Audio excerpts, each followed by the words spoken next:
നമസ്കാരം സുഹൃത്തുക്കളെ. ഡൽഹിയിലെ CJPയുടെ കോക്രോച്ച് ജനതാ പാർട്ടി എന്ന് വിളിക്കുന്ന ചില പാർട്ടികളുടെ അവരുമായി ബന്ധപ്പെട്ട പാർട്ടികളുടെ പ്രശ്നവുമായി ബന്ധപ്പെട്ട് കേരളത്തിലെ ഒരുപാട് സെലിബ്രിറ്റീസ് വന്നിരിക്കുകയാണ്. അതിലാണ് ഏറ്റവും പ്രധാനപ്പെട്ടത് ടൊവിനോ എന്ന് പറയുന്ന യുവ നടനും അതോടൊപ്പം തന്നെ കുറച്ച് രഞ്ജിനി ഹരിദാസുമായി ബന്ധപ്പെട്ട ആളുകളൊക്കെ ഇപ്പോൾ വായ തുറന്നിരിക്കുകയാണ്. ഇവരോട് എനിക്ക് പറയാനുള്ളത്, പോലീസിനെ തുപ്പുന്ന വിദ്യാർത്ഥികളെ നിങ്ങൾ കണ്ടിട്ടുണ്ടോ?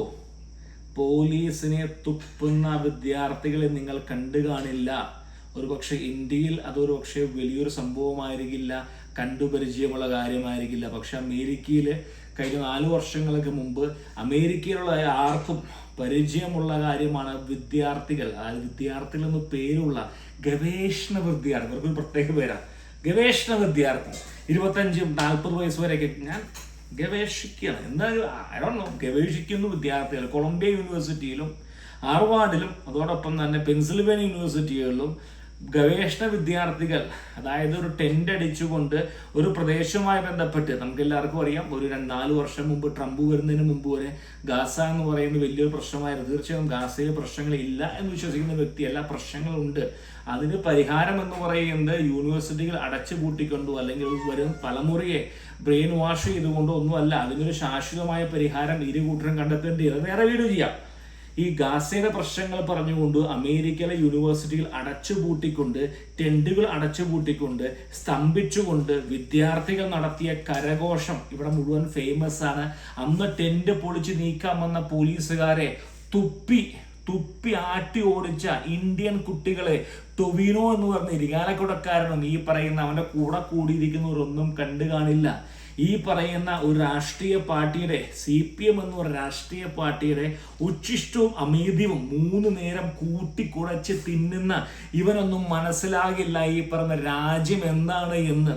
രാജ്യത്തെ പറ്റി നീ പഠിക്കണം. രാജ്യത്തിന്റെ സുരക്ഷയാണ് ഏറ്റവും വലിയ ഇമ്പോർട്ടന്റ്.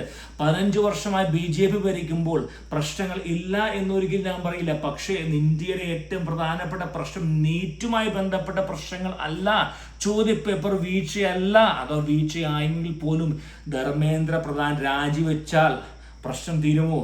ഈ പ്രശ്നം പരിഹരിക്കും, ഇനിയും ഉണ്ടാകില്ല എന്ന് ശ്രീമാൻ മോഡി ഉറപ്പ് തന്നിരിക്കുകയാണ്. തീർച്ചയായിട്ടും ഇനി 140 കോടി ആളുകൾ ജീവിക്കുന്ന നാട്ടിൽ ഒരു പക്ഷേ ഇന്ത്യയിലെ ഏറ്റവും അറ്റത്തുള്ള ഛത്തീസ്ഗഡിലേക്കോ അല്ലെങ്കിൽ ആസാമിലേക്കോ അയക്കുന്ന ചോദ്യപേപ്പർ പല വഴിക്കും അടിക്കുന്നേ. അതായത് ട്രെയിനിൽ അയക്കുന്നു, ഫ്ലൈറ്റിൽ അയക്കുന്നു, കൊറിയർ ആർക്കും പൊട്ടിക്കാം. അതായത് കോച്ചിങ് എന്ന് പറഞ്ഞ വലിയൊരു മാഫിയാണ്. ഇത് തകർക്കുക അസാധ്യമല്ല. ഒരു പ്രധാനമന്ത്രിയോ ഒരു മുഖ്യമന്ത്രിയോ അല്ലെങ്കിൽ വിദ്യാഭ്യാസ മന്ത്രിയോ വിചാരിച്ചാലൊന്നും ഈ കോച്ചിങ് മാഫിയ നിങ്ങൾ തകർക്കാൻ സാധിക്കില്ല. ഇന്ത്യയിലെ പ്രധാനപ്പെട്ട പ്രശ്നം എന്ന് പറയുന്നത് ഇതാണോ? ഈ നീറ്റാണോ? അതിന് വേണ്ടിയിട്ട് ഇത് ഈ 15 വർഷമായി ഇന്ത്യയിൽ കുഴപ്പങ്ങൾ ഇല്ല എന്നല്ല, പക്ഷേ തരക്കേടില്ലാതെ ഭരിക്കുന്ന രാഷ്ട്രീയ പാർട്ടിയെ നിങ്ങൾക്ക് പ്രതിഷേധിക്കാം. യാതൊരു തെറ്റുമില്ല. പക്ഷേ നിങ്ങൾ എന്താണ് ചെയ്യുന്ന? ടൂൾ കിറ്റുമായി ഇറങ്ങിയിട്ട് ഇന്ത്യക്കാരെ, അതായത് കുട്ടികളെ, ഇന്ന് അമേരിക്ക ഞാൻ പറയുകയാണെങ്കിൽ 90% കുടുംബങ്ങളിലേക്ക് ഞാൻ കടന്നു ചെല്ലുമ്പോൾ ഞാൻ പറയുന്ന രാഷ്ട്രീയമായിട്ട് അവർക്ക് പറയാം. പക്ഷെ അവർ ഞങ്ങളെ കുട്ടികൾ കൈവിട്ടു പോയിരിക്കുകയാണ്. ഞാൻ നുണയല്ല പറയുന്നത്. എൻ്റെ വീഡിയോ കേൾക്കുന്ന അമേരിക്കയിലുള്ള മാതാപിതാക്കന്മാർ മനസ്സിലാക്കുന്ന കാര്യമാണ്.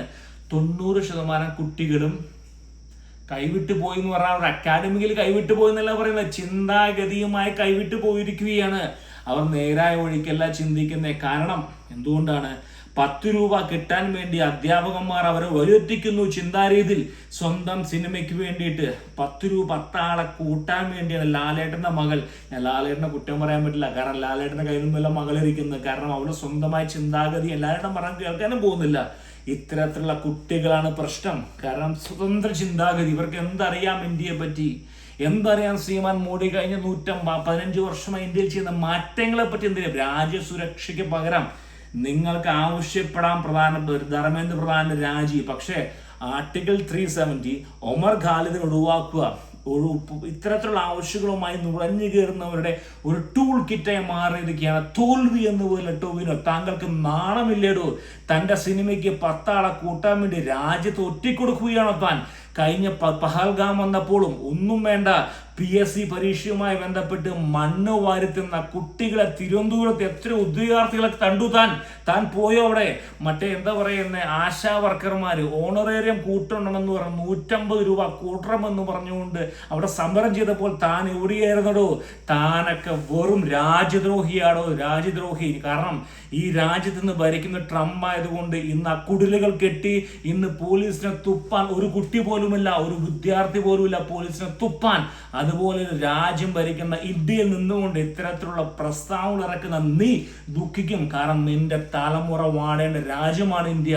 അത് ഓർക്കണം. നീ ഇന്ത്യയിൽ കഴിഞ്ഞ 15 വർഷമായിട്ട് എന്ത് കുഴപ്പമാണ് നിനക്കും നിന്റെ കുടുംബത്തിനും ഉള്ളത്? സുരക്ഷ നിനക്ക് തന്നില്ലേ? നിനക്ക് എന്താ കുഴപ്പമുള്ളത്? നിനക്ക് അവിടെ രാജ്യത്ത് സുരക്ഷമായി ജീവിക്കാൻ അവസരം തന്നു, പണം ഉണ്ടാക്കാൻ അവസരം തന്ന പ്രധാനമന്ത്രിയുടെ പാർട്ടി നിനക്ക് പുച്ഛിക്കാം. പക്ഷേ തലമുറയെ നീ തെറ്റിദ്ധരിച്ചാൽ നീയും നിന്റെ കുടുംബവും ദുഃഖിക്കും. ടൊവിനോ.